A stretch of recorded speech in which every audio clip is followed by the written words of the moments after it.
देखिए गुरु भैया गुरु बहना एगो कथा सुनावतनी संगीत के साथ। और ये कथा के रउआ सब पूरा सुनब, शुरू से अंत तक सुनब।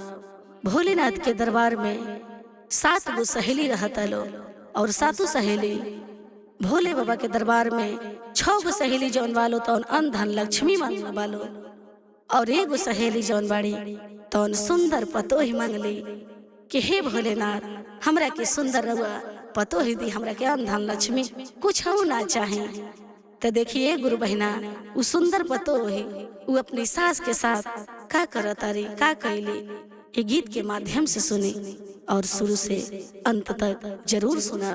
नमः शिवाय, नमः शिवाय।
छूछ भतवा